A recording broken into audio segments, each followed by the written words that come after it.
The Sad Untold Truth of Ed Sullivan. TV's King of Variety. Over the course of 2 decades, Ed Sullivan brought 10,000 performers into the homes of American viewers on his Sunday night television program. Some of America's favorite stars gained national exposure for the first time after appearing on his show, most notably the Beatles, but also Woody Allen, Jackie Mason, Phyllis Diller, and Rowan and Martin.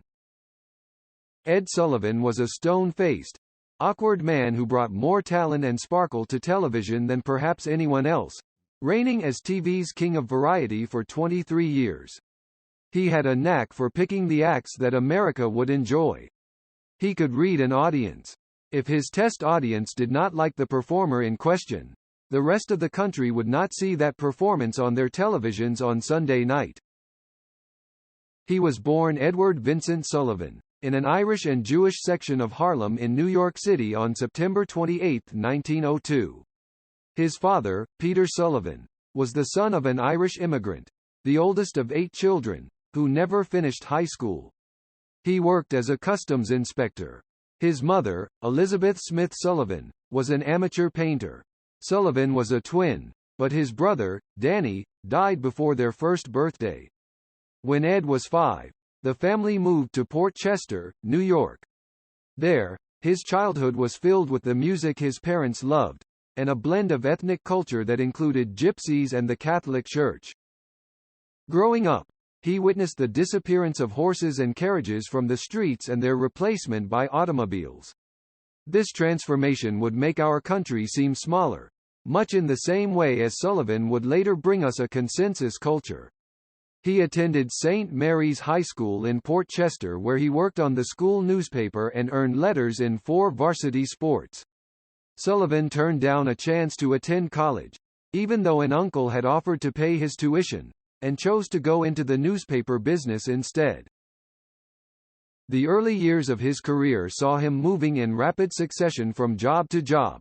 From 1918–1919 he was a reporter for the Port Chester Daily Item.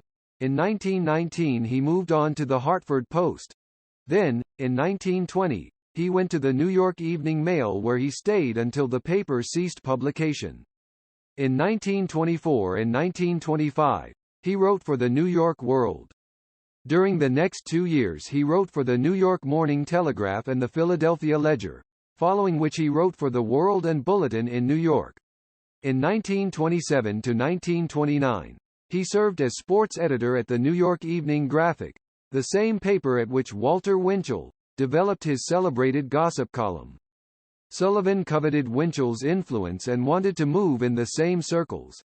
When Winchell left for the Mirror in 1931, Sullivan stepped in as the new columnist. A year later, the Graphic closed its doors. His journalism career stabilized when he began writing his Little Old New York column for the New York Daily News from 1932 until his death. Sullivan took on radio interview shows on NBC and CBS to compensate for the pay cut of $175 a week that he took to work at the Daily News. Already wielding some influence, Sullivan introduced Jack Benny as the first radio entertainer on WABC, a CBS affiliate, in 1932. From 1936 to 1952, he had his own radio show on CBS called Ed Sullivan Entertains. He also worked as a theater MC at the Paramount and Loews State Theaters.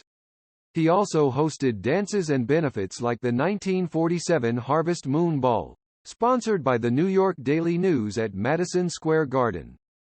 There, at the age of 46, Sullivan was discovered by an advertising man, Marlowe Lewis. On June 20, 1948, Sullivan hosted his first television show on CBS, Toast of the Town, sponsored by Emerson Radio. The show brought vaudeville to the small screen in living rooms across the country. It was an instant success. The sponsor was not convinced, however, and quickly dropped the show. The show continued when Lincoln Mercury agreed to sponsor it. Sullivan is rumored to have been so grateful to the Ford Motor Company that he would send postcards to dealers when he was traveling. The show's name was changed to The Ed Sullivan Show. The formula remained the same for over 20 years. give America a pastiche of high, low, and middlebrow entertainment. It was a mix for the common man. Dean Martin and Jerry Lewis performed on that first show, along with dancer Catherine Lee, pianist Eugene List, Rodgers and Hammerstein, and a dance troupe, the Toastettes. Part of Sullivan's success was that he never upstaged the talent he brought on the show. In fact, he was often criticized for having no personality. Much of Sullivan's strange demeanor owed to the fact that he had a stomach ulcer that he treated with belladonna, which also caused his eyes to dilate. He had also been in a car accident in 1956 that damaged his teeth and ribs. As he grew older, Sullivan developed coronary artery disease and a hearing loss. Sullivan had the most popular acts on his show, but the musical entertainers often generated the biggest audience response. Elvis Presley appeared on the show 3 times. Despite his somewhat scandalous reputation as Elvis the Pelvis, he was shown only from the waist up on his 3rd appearance, aired on January 6, 1957, due to public outcry. Originally, Sullivan did not want Elvis on the show, deeming him too vulgar. But when Elvis had been a hit on Steve Allen's show, Sullivan decided to bring him on, working out a $50,000, 3-performance deal with Presley's manager, Colonel Parker. Just as the appearances on The Ed Sullivan Show helped Presley's career, one appearance made the Beatles' career in America. Their debut on Sullivan's program, on February 9, 1964, gained the largest television audience in history at that time. The group sang I Want to Hold Your Hand and She Loves You to an audience of 73 million.